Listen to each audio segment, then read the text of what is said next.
Ballet is a classical dance form demanding grace and precision. It uses formalized steps and gestures set in intricate patterns to create expression through movement. Have you ever wondered how this is possible? Today I'm going to be explaining the physics behind ballet. Let's start with forces. The force of gravity is acting on dancers at all times.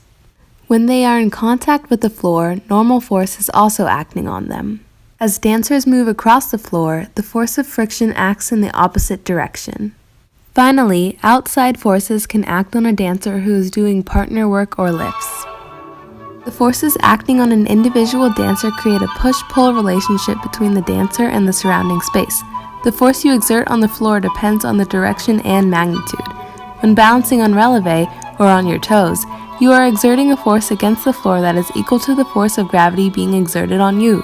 The result is a zero-sum force acting on the body, placing you in your center of gravity. This is especially important for dancers, as they use these forces to maintain balance. Smaller floor contact, for example on point, makes balance more difficult. Balance is also required while rotating. Unlike static balancing, which occurs when the center of gravity is on the axis of rotation, turns require dynamic balancing. This is the ability of an object to balance while in motion or when switching between positions, which is very common in ballet. The most common example of this is the fouette. The dancer starts the fouette by pushing off with her foot to generate a torque. As she turns, friction between her point shoe and the floor reduces her momentum. Between each turn, the dancer pauses for a split second and faces the audience. Her supporting foot flattens and then twists as it rises back onto point, pushing against the floor to generate a tiny amount of new torque. At the same time, her arms sweep open to help her keep her balance. The turns are most effective if her center of gravity stays constant, and a skilled dancer will be able to keep her turning axis vertical. The extended arms and torque-generating foot both help drive the fouette. Many people don't realize that her other leg never stops moving.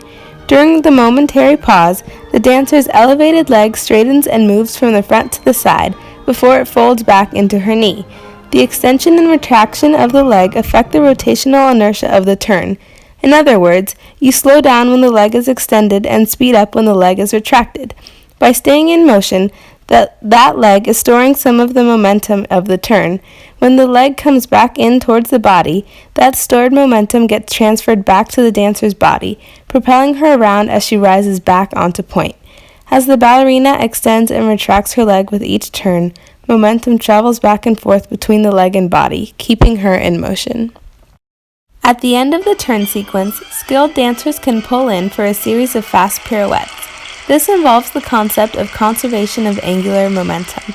She pulls in her arms and stops extending her leg, thus decreasing her moment of inertia. To conserve angular momentum, these actions increase her angular velocity, resulting in the fast turns. Next, we'll discuss jumps. All jumps involve vertical acceleration and forces. In order for a dancer to jump, they must exert a force downward against the floor, which is greater than their own weight. To increase the force created by a dancer, many vertical jumps begin in the plie position. A plie is a bending of the knees. The motion leading into a jump is important too. A jump from a plie is less effective than a jump moving into and out of the plie in one smooth motion. Jumps can also be performed with horizontal motion. These moves produce trajectories. Many forces come into play, such as friction and gravity. Once the dancer loses contact with the floor, the dancer's center of gravity will follow a parabolic trajectory that is determined by the conditions of motion at the beginning of the jump.